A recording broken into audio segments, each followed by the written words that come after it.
Hey everyone, I'm Renita Young with QuickTake, and budgeting in this pandemic has been very difficult for long-term and short-term purposes. But today we have Anthony ONeal on the first episode of Your Money Story. He's a millennial personal finance influencer, best-selling author, and Ramsey personality.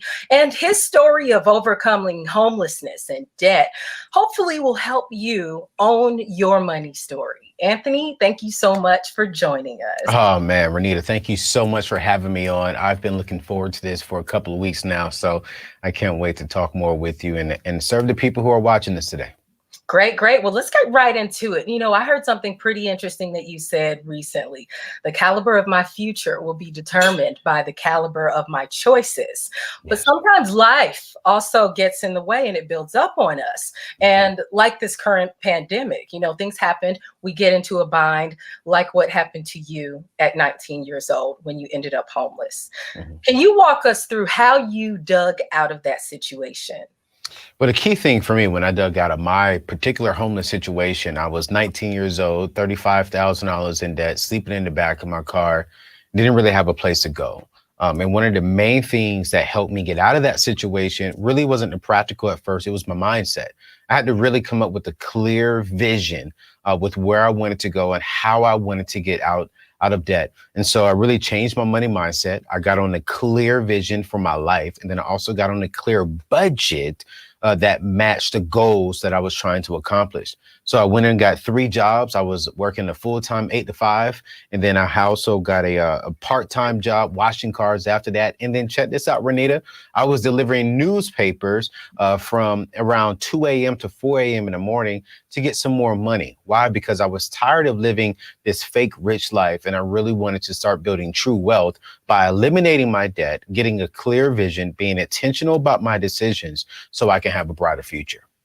Wow. So 3 jobs, pretty much a full-time job and 2 side hustles, which would Yes. take up even more hours. But then you talked about budgeting. How exactly do you budget now? Is it an envelope system that you use, or do you use different checking accounts? How do you budget now?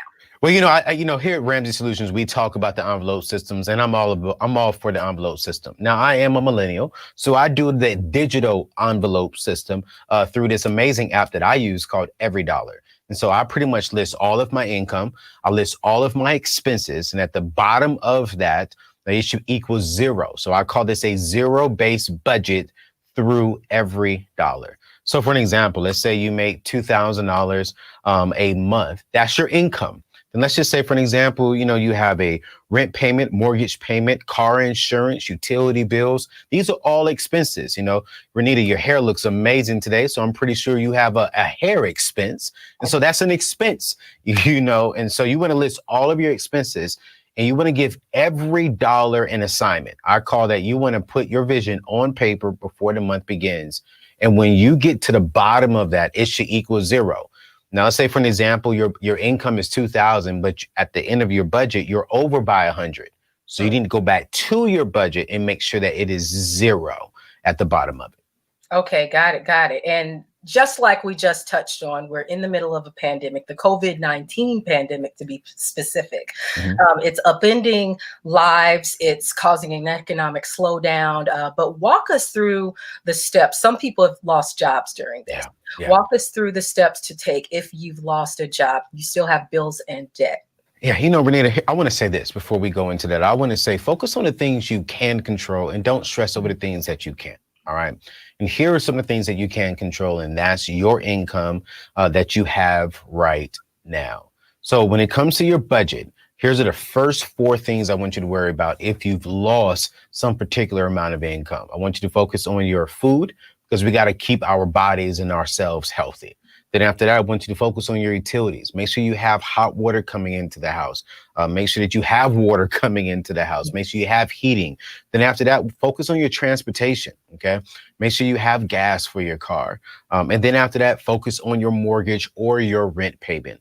So if you lost anything, I don't want you to worry about nothing else. Don't worry about any collection items. I want you to make all of your minimum payments as much as possible. But if you can't make the minimum payments right now, that's okay. I want you to survive with those 4 things, which I call your 4 walls. It protects you. All right. So again, that's your food. That's going to be your utilities. That's going to be your transportation. And that's going to be your housing. So once you cover those four things, and let's say you have a little bit left over, I just want you to stack that money.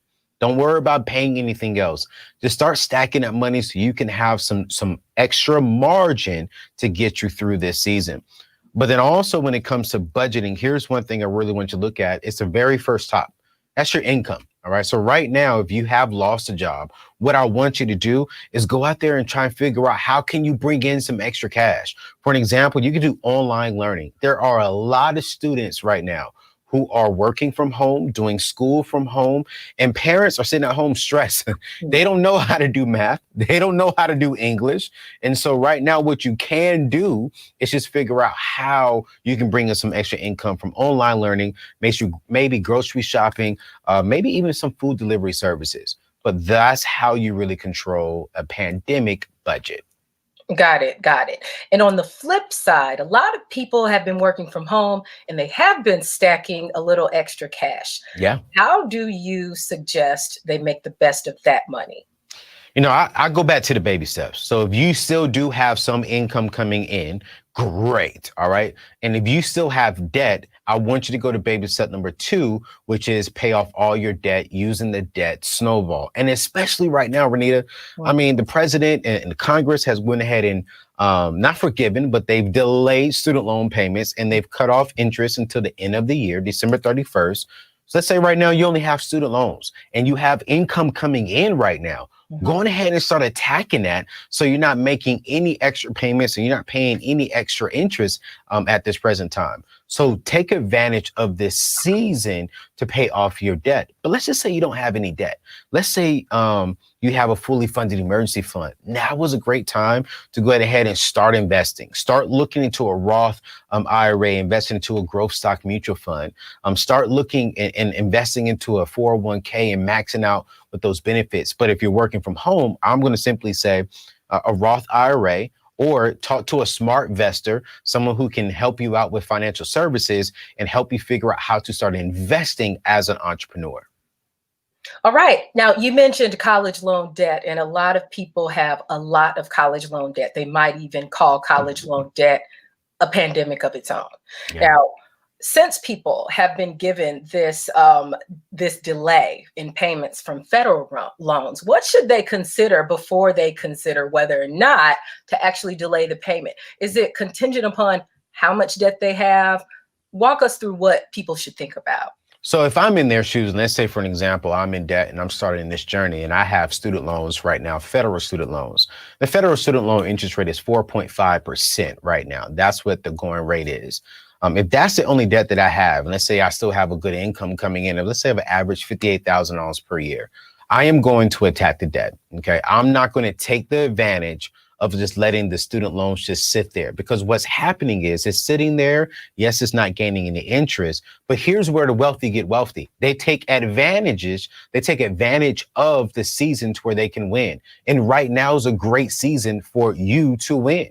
You can pay back the principal without paying back any interest. And so the normal people, the average people, no, I don't want average people to do this. I want you to become pretty much a superb individual and take advantage of this season and attack all of your debt and take advantages of all these breaks that we're getting right now in America. And on that note, is it a good time? We have a question from the audience, and is it a good investment to take out student loans during this uncertain time? No, it's not a good investment to borrow any money right now. I don't care what anyone says. No, you're not taking out student loans. You're not taking out car loans. The only loan I am okay with, if you are properly and proudly prepared for this, is a mortgage. But we're going to do that on a 15-year fixed rate mortgage. And so, but no, taking out student loans right now is not wise at all. Taking out credit cards is not wise at all right now. The best thing you can do for your money is think about your future. And your future is saying, please come into me debt free. So the best thing you can do right now is pay off all of your debt. Go ahead and get you a fully funded emergency fund. And some people I know are thinking, saying, well, Ayo, I have a credit card for an emergency. No. I want you to have cash for your emergency. I want you to stay out of debt so you can start building margin in your life and you can build a solid foundation for your future. A lot of people are also talking about shifting their careers during this time. I just talked to a friend who quit his job. And many people are looking to innovate, start their own businesses. What kind of financial advice do you give for those folks? You know, one thing about entrepreneurship that I love, it brings freedom. Freedom brings power. And so I encourage anyone, if you know you are called to entrepreneurship, if you believe that you could be a great entrepreneur, then go for it. Right now, I'm going to say move slowly. Don't try and jump out there and borrow money to start your business. My mentor, Dave Ramsey, started very slowly. And today, look at him. You know, he has built a huge empire from borrowing $0. And so what I'm recommending to entrepreneurs is get on a budget, make sure that you have a budget for your life, and then make sure you have a budget for your business. Okay, that's number one. Number two, have a clear vision. Okay, this is where I want to be at by this time this year. This is where I want to be at by January of next year, and slowly go there. And then here's number three. Quit the comparison game and get around some other influential entrepreneurs who have done what you're trying to do. Okay. Ask them all the right questions. Ask them, you know, hey, what should I be doing? What should I not be doing? How should I take advantage of this season? Because studies have shown in previous pandemics and previous market crashes that a lot of millionaires were made during that time. But they were made during that time because they got around the wise people and they listened more than they talked. And so I would definitely recommend that during this season. Got it. Okay. So a couple rapid fire questions for you. Rapid fire. Let's go. Okay, let's go. What is your biggest financial accomplishment so far? I just sold my first home and bought my second home, which is a very nice home. Congratulations. Very good. Okay, second one. You have a pretty interesting anecdote. This is not a quick rapid fire question. Pretty interesting anecdote about dating and budgeting. Yes. Please tell everybody about it. Hey, man, my whole thing is this. When it comes to dating and budgeting, my whole philosophy is on your budget, you should have a line item for dating and you should not go over it. So brothers, if a young lady doesn't want to date you because you only have $100 set aside for budgeting that month, then that's on her. That's her loss. But I do believe that it is okay for a woman to pay for your meal every now and then, you know, and if it's within her budget. But I do believe that two people dating, you should have the same mindset. And the same mindset is this: we want to build wealth and we do want to have a budget and a vision for our money. So that's not a rapid fire question. It's not, but you do have a story about this experience. I do. You know, Can you tell it to us in 1 minute? I can tell it to you in 30 seconds. Okay, I was turned down. I was denied a second date because she asked me to go to a particular restaurant. That restaurant was over my budget for the month. I didn't tell her no. I just told her next month I can take you there. When I text her that back, she never responded. Then when she saw me on TV, something like this, she was like, yo, I didn't know you was this big. What about that second date? And I never responded to her. And that was probably a little childish on my end, but she played me and I was like, let me play you back a little bit. But I've matured and grown since then. Okay. And but that's my story when it comes to budget. All right. I just needed the context. Everyone needed the context. So then from that, what was the biggest financial mistake you see people making in relationships? The biggest financial mistake that I see people, especially young people, making in relationships is they try to hang with people with people and things they see on Instagram. And so if they see that this young lady has the latest Louis Vuitton purse, they go get the Louis Vuitton purse. If they see they traveled here, they want to go do that. Rather than just focusing on yourself and on your goals and your visions and just running your race. I posted that this morning on my Instagram and I say, you know, it feels good when you don't have to worry about someone else's life and you just focus on your life. There's so much peace. There's so much joy. There's so much freedom in that. And so one of the biggest mistakes I see young people making when it comes to dating and budgeting is they try to live the life of Instagram, of social media, rather than just slowly growing a solid foundation for yourself and being grateful for the season that you're in right now. Okay. And we're getting ready to wrap it up. And if you have the extra time, Do please give it. We have to talk about building generational wealth in the Black community. Now, as we know, after a Minneapolis police officer killed George Floyd over this summer, it was a huge Black Lives Matter movement, a huge Buy Black movement. That's one way to create wealth, generational wealth in Black communities. What are some other ways? I love that. Just to be honest with you, I moved from Columbia, South Carolina, and I moved to the Black community. That was something that I was personally convicted by, that a lot of successful African Americans leave the community. And I said, I want to go back and give into my community. Another way we can help the Black community is bringing two things: financial education and emotional intelligence. I think one of the main reasons why the Black community is struggling financially is because we are not really taught how to deal with our emotions correctly. And so if we see something, if we're bothered by something, we respond off of that and we go get that. And so for me, that's one thing I believe. If we can bring financial intelligence into our high schools and emotional intelligence into our high schools, that will help out the African-American community.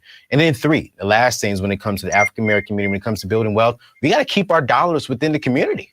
I'm always looking for small businesses that I can support within the community as much as possible. I'm not saying I'm going 100% into the African-American community, but I believe in sharing it all. I work for a predominantly white business and great business. But if I could find a African-American to wash my cars, if I could find an African-American grocery store, I'm going to support as much as I possibly can. But here's the main thing when it comes to us. We got to stop blaming everyone else. There are some things that we need systems to change. We need some policies to change. But at the same time, we got to change our mindset and how we look at things. Okay. And I think for me, that's the main thing that I'm focusing on. I'm not focusing on the White House. I'm going to focus on my house. What can I do better to be a good steward over the resources that I have? And I know this is not a Christian organization, a Christian show, but as a man of faith, I believe that God can give me more money as long as I'm a good steward of what I have. So I'm focusing on what I'm doing. Then I'm focusing on how I'm bringing income back into my community. All right. I think that's a great place to leave it. Anthony ONeal, thank you so much for joining us. And if any of you have any questions about personal finance, you can find Anthony on any of his Twitter or Facebook or Instagram handles at Anthony ONeal. Or you could also make sure to send us a comment right down below, because we'll be doing Your Money Story more. So thanks a lot for joining us with Bloomberg QuickTake. I'm Renita Young. Everyone have a wonderful day.